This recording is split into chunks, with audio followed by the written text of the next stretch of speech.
Les malheurs de Sophie, comtesse de Ségur, chapitre 15, Élisabeth.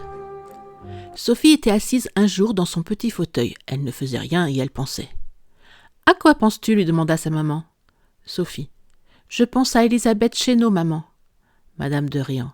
« Et à propos de quoi penses-tu à elle » Sophie. « C'est que j'ai remarqué hier qu'elle avait une grande écorchure au bras, et quand je lui ai demandé comment elle s'était écorchée, elle a rougi, elle a caché son bras, elle m'a dit tout bas « Tais-toi, c'est pour me punir.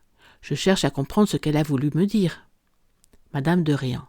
« Je vais te l'expliquer si tu veux, car moi aussi j'ai remarqué cette écorchure, et sa maman m'a raconté comment elle se l'était faite. Écoute bien, c'est un beau trait d'Élisabeth. » Sophie, enchantée d'avoir une histoire à entendre, rapprocha son petit fauteuil de sa maman pour mieux écouter. Madame de Riant. « Tu sais qu'Élisabeth est très bonne, mais qu'elle est malheureusement un peu colère. » Sophie baisse les yeux. Il lui arrive même de taper sa bonne dans ses accès de colère. Elle en est désolée après, mais elle ne réfléchit qu'après au lieu de réfléchir avant. Avant-hier, elle repassait les robes et le linge de sa poupée. Sa bonne mettait les fers au feu, de peur qu'Élisabeth ne se brûlât. Élisabeth est ennuyée de ne pas les faire chauffer elle-même. Sa bonne le lui défendait et l'arrêtait toutes les fois qu'elle voulait mettre son fer au feu sans lui en rien dire.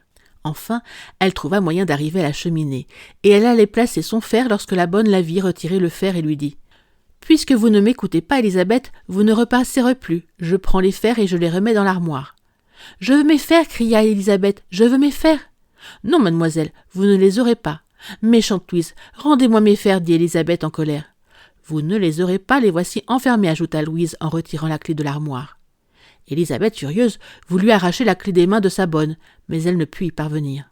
Alors, dans sa colère, elle la griffa si fortement que le bras de Louise fut écorché et saigna. Quand Élisabeth vit le sang, elle fut désolée. Elle demanda pardon à Louise. Elle lui baisait le bras. Elle le bassinait avec de l'eau. Louise, qui est une très bonne femme, la voyant si affligée, l'assurait que son bras ne lui faisait pas mal. « Non, non, disait Élisabeth en pleurant, je mérite de souffrir comme je vous ai fait souffrir. Écorchez-moi le bras comme j'ai écorché le vôtre, ma bonne, que je souffre ce que vous souffrez. » Tu penses bien que la bonne ne voulut pas faire ce qu'Élisabeth lui demandait, et celle-ci ne dit plus rien. Elle fut très douce le reste du jour et alla se coucher très sagement. Le lendemain, quand sa bonne la leva, elle vit du sang à son drap, et regardant son bras, elle le vit horriblement écorché. « Qui est-ce qui vous a blessé ainsi, ma pauvre enfant » s'écria-t-elle. « C'est moi-même, ma bonne, » répondit Élisabeth, « pour me punir de vous avoir griffé hier. Quand je me suis couchée, j'ai pensé qu'il était juste que je me fisse souffrir ce que vous souffriez, et je me suis griffé le bras jusqu'au sang. » La bonne attendrie embrassa Élisabeth qui lui promit d'être sage à l'avenir.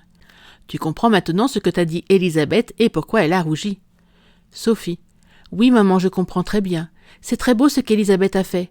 Je pense qu'elle ne se mettra plus jamais en colère, puisqu'elle sait comme c'est mal. » Madame de Riant souriant. « Est-ce que tu ne fais jamais ce que tu sais être mal ?»